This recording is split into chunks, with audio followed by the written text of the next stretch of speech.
Police officer ಆದ್ರೆ ಫ್ಯಾಮಿಲಿಗೆ time ಕೊಡ್ಲಿಕ್ಕೆ ಆಗಲ್ಲ ಅನ್ನೋದೊಂದು ತುಂಬಾ ಇದೆ ಅಲ್ವಾ? ಲೈಕ್ ನಿಮಗೆ ಜಾಸ್ತಿ ರಜೆ ಸಿಗಲ್ಲ. ಅದು ನಿಜಾನೇ. ನಾನೀಗ ನಮ್ಮ ಮಿಸಸ್ ನಮಗೆ ದೇವರಿಗೆ ಒಳ್ಳೆ ಹೆಂಡತಿ ಸಿಕ್ಕಿದ್ದಾಳೆ, ಅದ್ರ ಕಾರಣ ತಡ್ಕೊಂಡಿದ್ದಾರೆ. ಏನು ಕಂಪ್ಲೇಂಟ್ ಮಾಡಿಲ್ವಾ ಆಗಿದ್ರೆ? ಕಂಪ್ಲೇಂಟ್ ಇರುತ್ತೆ, ಅದು ಒಮ್ಮೆ ನಿಮ್ಗೆ ಗೊತ್ತಿದ್ದಲ್ಲ, ಒಮ್ಮೊಮ್ಮೆ ಆದರೂ ಪ್ರೀತಿ ಜಾಸ್ತಿ, ಆ ಕಂಪ್ಲೇಂಟ್ ಎಲ್ಲ ನಮ್ಗೆ ಮರ್ತೋಗ್ಬಿಡ್ತದೆ. ಯಾಕಂದ್ರೆ ನಾವು 2-2 ಗಂಟೆ ರಾತ್ರಿ ಬರ್ತಿದ್ದು, ನಮ್ಮ ಜೊತೆಲಿ ಪೊಲೀಸರು 7-8 ಜನ ಇರೋರು ಬಂದ್ರೆ ಅವ್ರಿಗೆಲ್ಲರಿಗೂ ಅಡುಗೆ ಮಾಡಿ ಹಾಕೋರು, ಅವ್ರಿಗೆಲ್ಲರಿಗೂ ಆಯ್ತಾ, ಅಡುಗೆ ಮಾಡಿ ಊಟ ಮಾಡಿಸಿ ಮತ್ತೆ ಪೊಲೀಸರಿಗೆ ಕಳಿಸ್ಕೋರು ಯಾವಾಗಲೂ ಅಂತ ಒಂದು ಸ್ವಭಾವ ಅವರಿಗೆ.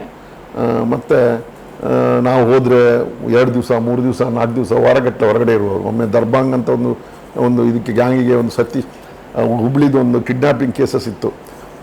ಆರ್ಯನ್ ಶೆಟ್ಟರ ಮಗಂದು ಸತೀಶ್ ಅಂತ ಅವ್ರದ್ದು ಕಿಡ್ನಾಪ್ ಕೇಸ್. ಆ ಕೇಸಲ್ಲಿ ದರ್ಬಾಂಗಕ್ಕೆ ಹೋಗಿ ಒಂದು 10-15 ದಿವಸ ಕೂತಿದ್ದು. ದರ್ಬಾಂಗ್ ಅಂದರೆ ಬಿಹಾರದಲ್ಲಿ. ಅಲ್ಲಿ ಭಾಳ ಕಷ್ಟಪಟ್ಟು ಹೋಗಿ ಅದೆಲ್ಲ ಆರೋಪಗಳನ್ನೆಲ್ಲ ಇಟ್ಕೊಂಡ್ಬಂದಿದ್ದು. ಆವಾಗೆಲ್ಲ 15-16 ದಿವಸ ಇವರೊಬ್ಬರೇ ಇರೋದು ಮನೆಯಲ್ಲಿ. ಮಕ್ಕಳು ನನ್ನ ಮಕ್ಕಳ ಬಗ್ಗೆ, ಎಜುಕೇಷನ್ ಬಗ್ಗೆ ಎಲ್ಲ ಅವರೇ ನೋಡ್ಕೊಂಡಿದ್ರು. ನನಗೆ ಏನು ಯಾವ ಕ್ಲಾಸ್ ಅಂತಲೋ ಗೊತ್ತಿಲ್ಲದ ಆ ಟೈಮ್ ಇತ್ತು. ಹಂಗೆ ಅವರು ನೋಡ್ಕೋತಾ ಇದ್ದರು. ಅದರಿಂದಾಗಿ ಪೊಲೀಸ್ ಫ್ಯಾಮಿಲಿಯಲ್ಲಿ ಯಾವುದೋ ಒಂದು ಮಕ್ಕಳು ಬರ್ತ್ಡೇ ಇರ್ಬೋದು, ಬರೋಕ್ಕಾಗಲ್ಲ, ಆ್ಯನಿವರ್ಸರಿ ಇರ್ಬೋದು, ಮಾಡೋಕ್ಕಾಗಲ್ಲ, ಒಂದು ಹಾಸ್ಪಿಟ್ಲಿಗೆ ಹೋಗಲಿ ಅವ್ರ ಜೊತೆಯಲ್ಲಿ ಹೋಗೋಕ್ಕಾಗಲ್ಲ, ಇಂಥದ್ದೆಲ್ಲ ಪರಿಸ್ಥಿತಿ ಬರುತ್ತೆ. ಆದರೂ ಅಂಥ ತಡ್ಕೊಳ್ಳೋ ಫ್ಯಾಮಿಲಿ ಕೂಡ ಬೇಕು. ಜಗಳಾಡೋ ಫ್ಯಾಮಿಲಿ ಇದ್ದರೆ ಅವ್ನು ಕೆಲಸ ಮಾಡೋಕ್ಕಾಗಲ್ಲ. ಅದೊಂದು ಇದೆ ಕೆಲಸ. ಮನಸ್ಸು ನೆಮ್ಮದಿ ಬೇಕಲ್ಲ, ಸ್ಪಿರಿಟ್ ಬರಬೇಕಲ್ಲ, ಇಂಟ್ರೆಸ್ಟ್ ಬರಬೇಕಲ್ಲ ಕೆಲಸ ಎಲ್ಲ. ಹಂಗೆ ಬರಬೇಕಾದ್ರೆ ಫ್ಯಾಮಿಲಿ ಕೂಡ ಅದ್ರ ಜೊತೆಯಲ್ಲಿ ಸೇರಬೇಕು. ಯಾವುದೇ ಒಂದು ಇದರಲ್ಲಿ ಫಲ ಸಿಕ್ಕಿದರೆ ಇದರಲ್ಲಿ ಈ ಫಲ ಅವರಿಗೆ ಸಲ್ಲಬೇಕಾಗಿದ್ದು.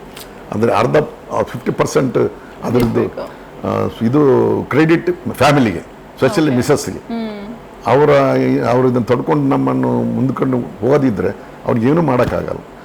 ಅವ್ರ ಎಂಕರೇಜ್ಮೆಂಟ್ ಬೇಕು. ಅವ್ರ ಎಂಕರೇಜ್ಮೆಂಟ್ ಇದ್ದರೆ ಮಾತ್ರ ಕೆಲಸ ಮಾಡೋಕ್ಕೆ ಸಾಧ್ಯ.